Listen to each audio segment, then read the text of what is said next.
దేశాన్ని ఫాసిస్టు శక్తుల నుంచి కాపాడి సోషలిస్టు దేశంగా కొనసాగించడమే లక్ష్యంగా సిపిఐ బలపడాల్సిన తరుణం ఆసన్నమైందని ఆ పార్టీ జాతీయ ప్రధాన కార్యదర్శి డి రాజా పిలుపునిచ్చారు. దేశంలో రాజ్యాంగం అమల్లోకి వచ్చి 75 ఏళ్లు పూర్తయినా రాజ్యాంగంలో అంబేద్కర్ సూచించిన సామాజిక, ఆర్థిక, రాజకీయ సమానత్వం ఏర్పడలేదని ఆవేదన వ్యక్తం చేశారు. సిపిఐ శతవార్షికోత్సవ సందర్భంగా సోమవారం నల్లగొండలో పార్టీ జాతీయ కౌన్సిల్ సభ్యుడు పల్లా వెంకట్రెడ్డి అధ్యక్షతన నిర్వహించిన రాష్ట్ర స్థాయి బహిరంగ సభలో ఆ పార్టీ జాతీయ ప్రధాన కార్యదర్శి డి రాజా మాట్లాడుతూ దేశంలో ఇప్పటికీ దళితులు, ఆదివాసీలపై దాడులు, అఘాయిత్యాలు జరుగుతుండడంపై ఆయన ఆందోళన వ్యక్తం చేశారు. రాజ్యాంగం రూపొందించిన మహనీయుడు అంబేద్కర్నే అవమానిస్తూ కేంద్ర హోంమంత్రి మాట్లాడారని, ఆయన క్షమాపణలు చెప్పకపోతే రోడ్లపైన తిరగలేరని హెచ్చరించారు. సిపిఐ 100వ వార్షికోత్సవం సందర్భంగా పార్టీ బలపడాల్సిన అవసరముందని, ప్రతి పల్లెకు, ప్రతి పట్టణానికి, నగరంలో మూలమూలలకు పార్టీ కార్యకర్తలు వెళ్లాలని, ప్రజా సమస్యలపై, ఇబ్బందులపై పోరాటాలు చేయాలని, పార్టీని విస్తృతపరచాలని సూచించారు. దేశం పలు క్లిష్ట పరిస్థితుల్లో ఉన్న ఈ సందర్భంలో కమ్యూనిస్టులు బలపడడం అవసరమని పేర్కొన్నారు. ఫాసిజం, క్రోనీ క్యాపిటలిజం బలపడ్డ ఈ సందర్భంలో కమ్యూనిస్టు పార్టీ పోరాటాలు అవసరమని, పార్టీని మూలమూలకు తీసుకువెళ్లి ప్రజల కోసం పోరాడాలని, ప్రజల్ని చైతన్యవంతులను చేయాలని పిలుపునిచ్చారు. దేశానికి స్వాతంత్ర్యం వచ్చాక నిజాం రాజ్యాన్ని ఇండియన్ యూనియన్లో విలీనం చేయాలని, వెట్టి చాకిరీ రద్దు చేయాలని, భూస్వామ్య వ్యవస్థ రద్దు చేయాలని సిపిఐ పోరాడిందని గుర్తు చేశారు. తెలంగాణ సాయుధ పోరాటాన్ని ప్రారంభించి దేశానికి స్ఫూర్తిగా నిలిచిన గడ్డ నల్లగొండ అని కొనియాడారు. ఆ స్ఫూర్తితోనే తన ఆరోగ్యం సహకరించకపోయినా ఈ సభకు వచ్చానని పేర్కొన్నారు. సిపిఐ రాష్ట్ర కార్యదర్శి కూనంనేని సాంబశివరావు మాట్లాడుతూ తెలంగాణ సాయుధ పోరాటానికి ఊపిరిలూదిన నల్లగొండ జిల్లాలోనే సిపిఐ శతవార్షికోత్సవ ప్రారంభ సభ నిర్వహిస్తున్నందుకు సంతోషపడుతున్నామని పేర్కొన్నారు. భూమి, భుక్తి, వెట్టి చాకిరీ విముక్తి కోసం చేపట్టిన నాటి సాయుధ పోరాటంలో 4500 మంది అశువులు బాసితే అందులో 3000 మంది వరకు నల్లగొండ బిడ్డలేనని, వారందరికీ నివాళులు అర్పిస్తున్నామన్నారు. సాయుధ పోరాటంలో వీరోచితంగా పోరాడిన దొడ్డి కొమరయ్య, చాకలి ఐలమ్మ, షేక్ బందగి ఈ జిల్లా వారేనని పేర్కొన్నారు.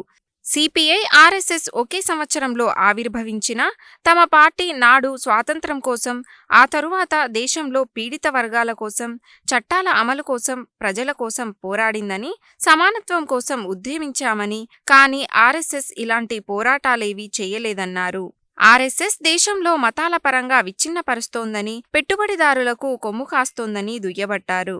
100 ఏళ్ల సందర్భంగా కమ్యూనిస్టు పార్టీని వాడవాడలా పునర్నిర్మించడానికి కార్యకర్తలంతా సన్నద్ధులవ్వాలని, పల్లె పల్లెకు, వాడవాడకు వెళ్లి పార్టీ భావజాలమున్న వారిని కలుపుకొని శాఖల నిర్మాణాలు చేయాలన్నారు. దేశం ఎదుర్కొంటున్న సమస్యలపై ప్రజల ఈతి బాధలపైన చైతన్యపరచడమే కాకుండా పోరాటాలు నిర్మించాలని, ఈ ఏడాదంతా కష్టపడి పార్టీని బలపరుచుదామని పిలుపునిచ్చారు. సిపిఐ జాతీయ కౌన్సిల్ సభ్యుడు, మాజీ ఎమ్మెల్యే పల్లా వెంకట్రెడ్డి మాట్లాడుతూ మతతత్వ శక్తులను నిరోధించడంలో కమ్యూనిస్టు పార్టీ క్రియాశీలక పాత్ర పోషిస్తుందని పేర్కొన్నారు. జిల్లాలో సాయుధ పోరాటం మొదలు సాగునీటి వనరుల కోసం, ఫ్లోరైడ్ సమస్యపైన, కార్మిక, కర్షకుల సమస్యలపైన సిపిఎం నిర్మాణాత్మక పోరు సల్పిందని వివరించారు. ఈ సభలో సిపిఐ జాతీయ మాజీ ప్రధాన కార్యదర్శి సూరవరం సుధాకర్ రెడ్డి, సిపిఐ జాతీయ కార్యదర్శి అజీజ్ పాషా, మాజీ ఎమ్మెల్యేలు చాడా వెంకట్రెడ్డి, ఉజ్జిని యాదగిరిరావు, జాతీయ కార్యవర్గ సభ్యురాలు పశ్య పద్మ, నల్లగొండ, యాదాద్రి భువనగిరి, సూర్యాపేట జిల్లాల కార్యదర్శులు నెల్లికంటి సత్యం, గోదా శ్రీరాములు, బెజవాడ వెంకటేశ్వర్లు, సీనియర్ నాయకులు రత్నాకర్ రావు, మల్లెపల్లి ఆదిరెడ్డి, బొమ్మగాని ప్రభాకర్, గన్నా చంద్రశేఖర్, పల్లా నరసింహారెడ్డి, పల్లా దేవేందర్ రెడ్డి పాల్గొన్నారు.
Why there is fear in the minds of minorities? What is the condition of Dalits, Adivasis? Why Dalits and Adivasis should live like that? Why atrocities against Dalits, Adivasis are increasing? Why no security for our children? Why no security for our women? Government admits our women, majority women, suffering from anemia. They don't have proper food. Children are suffering from anemia. They don't have food. Modi talks about development, Viksit Bharat. Mr. Modi, what is your Viksit Bharat? If Adani becomes billionaire, you are happy. When people are suffering due to unemployment, price rise, what is your response? What is your answer? This is what our party has been questioning. When we celebrate the centenary of our party, we must think over. When party was formed, we had to fight against British Raj, French Raj in Puducherry, Portuguese Raj in Goa. We fought. We made supreme sacrifices. We liberated the country. Today, we have a task, historic task. We will have to liberate the nation from BJP Raj. We will have to liberate the nation from BJP RSS Raj. How to liberate India from BJP Raj? The communal fascists. How to fight? That is where our party has been appealing. All communist forces must come together. All left forces must come together. It is not only the communist and left forces, all secular democratic forces must come together. We will have to fight together. We will have to fight together. Whatever happened during freedom movement, we all fought together. Mahatma Gandhi and communists, we all fought for independence. It is not Mahatma Gandhi alone. Communists fought for independence. It happened during freedom movement. Why not today? All secular democratic parties who love India, who have concern for the future of India, must come together. This is what Communist Party of India has been appealing. All secular democratic forces must come together and fight for the people. Fight for liberating our nation from communal fascist forces. So today, this is the challenge. Challenge is to liberate India from BJP Raj. Liberate India from BJP Raj. And the red flag should be in the forefront of the struggle against BJP RSS combined. And left red flag should be the inspiration for all secular democratic forces in the country in the struggle against communal fascist forces like BJP RSS. So comrades, now it is time. We will have to strengthen our party, the CPI. CPI must emerge as a strong communist party. The red flag must rise unprecedented height. This is what we should think over. We should reach out to villages. We should reach out to small and big towns. We should speak to the people. What is the danger that country is facing today? If India will remain one, if Indian people will live in fraternity, harmony, that fear is there. How to save India? How to save the constitution? How to save democracy? These are the challenges before us. So we must tell the people, we must mobilize the people. In the same way, we should reach out to all secular democratic parties In the name of India, we should do this. This is our mother India.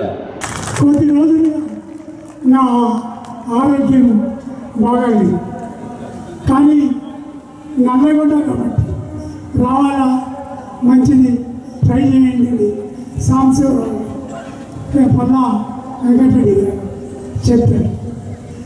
3 రోజుల క్రితం ఆసుపత్రి నుండి discharge వచ్చాను. డాక్టర్ని అడిగాను, నీ risk అన్నారు. నల్లగొండ అనగానే ఉత్సాహం వచ్చింది. ఫోన్ గట్ట నల్లగొండ నా లాల్సా చెప్తామని వచ్చాను. కామెంట్స్ నేను ఒక చిన్న ఉపన్యాసం రాసి పెట్టాను.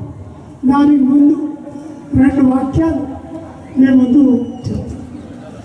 డిసెంబర్ 30 ఎల్లుండి కొత్త సంవత్సరం. మన పార్టీకి 99 సంవత్సరాలు పూర్తి, 100వ సంవత్సరం. దీంట్లో మనం అడుగు పెడతాం. ప్రపంచ పరిస్థితులు బాగానే, ఉక్రెయిన్, రష్యా యుద్ధం, ప్రతిరోజు వందలాది మంది పాలస్తీనా ప్రజల మీద ఇజ్రాయెల్ దాడి, అలాగే లెబనాన్ మీద, సిరియా మీద దాడులు జరుగుతుంది.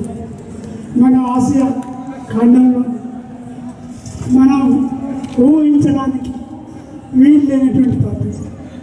చైనా అమెరికా మధ్య తైవాన్ దీని మీద ఎప్పుడైనా యుద్ధం ప్రారంభం కావచ్చు. చిన్న పార్టీ అయింది. నేను అంటున్నా, అసలు మీరు ఏ పార్టీ వాళ్ళని అడుగుతున్నా, మీకు కావాలని తెలిసిన విషయమైనా మనం చెప్తున్నాను.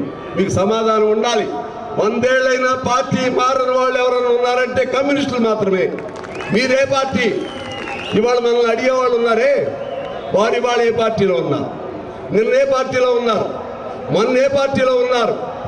రేపు ఏ పార్టీలో ఉంటారో ఎవరికి తెలియదు. వారు మనల్ని మీ పార్టీ చిన్న పార్టీ అంటున్నారు. సిగ్గు ఎగ్గు లేదా? రోజుకో పార్టీ మారే మీరా మమ్మల్ని ప్రశ్నించేది? పార్టీ కోసం ప్రాణాలను అర్పణ చేయడానికి, ఎర్ర జెండాను నిలబెట్టుకోవడం కోసం ప్రాణాలను అర్పణ చేయడానికి జైళ్ళైనా, లాఠీలైనా, తోటాలైనా సరే గుండె ఎదురొట్టి నిలబడి పోరాటం చేయడానికి పుట్టినటువంటి పార్టీలో మేము ఉన్నాం. మా పార్టీకి మీరు పేర్లు చెప్పి మేము చాలా గొప్ప పార్టీ, అసలు మీకు పార్టీయే లేదయ్యా. ఎన్ని పార్టీలు పుట్టాయి, ఎన్ని పార్టీలు పోయాయి ఈ దేశంలో? స్వతంత్ర పార్టీ పుట్టింది పోయింది, జనతా పార్టీ పుట్టింది పోయింది, జనతాదళ్ పుట్టింది పోయింది, ప్రజా సోషలిస్ట్ పార్టీ పుట్టింది పోయింది, కృషికారులోక్ పార్టీ పుట్టింది పోయింది.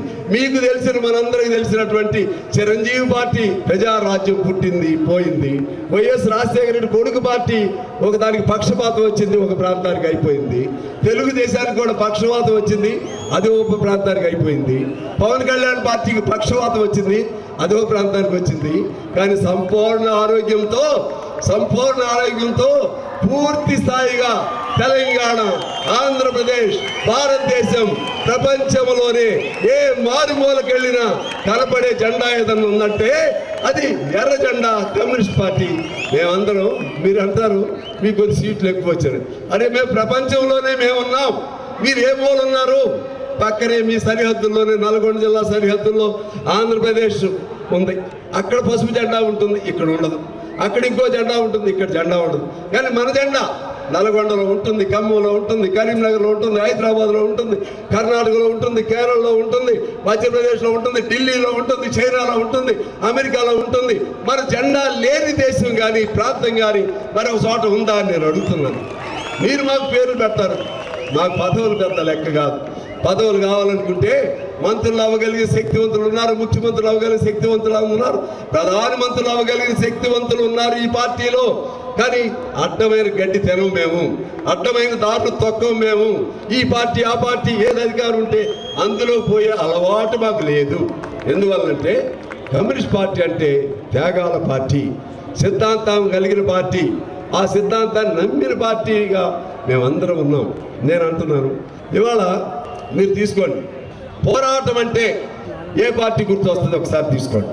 సినిమాల్లో పోరాటం చూపెట్టాలంటే ఏ జెండా చూపెడతారు చెప్పండి మిత్రులారా? ఏ జెండా చూపెడతారు? సినిమా తీసేవాళ్ళు డబ్బులు ఉండేవాళ్ళు, ఎన్టీ రామారావు కూడా ఆయన సినిమాలో ఎర్రజెండానే చూపెట్టాడు, చండశాసుడి సినిమాలో. కృష్ణ కూడా ఆయన సినిమాలో ఎర్రజెండా పట్టుకున్నాడు. అదేవిధంగా మోహన్ బాబు సినిమాలో ఎర్రజెండా పట్టుకున్నాడు. అంటే వాళ్ళందరికీ తెలుసు ఎర్రజెండా అంటే ఇది పేదల జెండా అని చెప్పి వాళ్ళందరికీ తెలుసు. అందువల్ల ఎర్రజెండా అనేది పేదవాళ్ళ జెండా. మీకు మాకు అంతరం అంత ఉంటుంది. కాబట్టి ఈ ఎర్రజెండా ఇది పోరాటానికి చిహ్నం. ధైర్యం అంటే ఎవరు కనపడతారు? ధైర్యం అంటే కమ్యూనిస్టే కనపడతాడు. త్యాగం అంటే జీసస్ ఎలా గుర్తుకొస్తాడో, ధైర్యం అంటే కమ్యూనిస్టు, త్యాగం అంటే కమ్యూనిస్టు, పోరాటం అంటే కమ్యూనిస్టు. అన్నిటికీ సింబాలిక్గా సంపూర్ణ మనిషి ఎవరయ్యా అంటే వాడు కమ్యూనిస్టు మాత్రమే. అంత గొప్ప సిద్ధాంతం కలిగినటువంటి మనం కమ్యూనిస్ట్ పార్టీలో ఉన్నందుకు గర్వపడాలని చెప్పి నేను మనవి చేస్తా ఉన్నాను.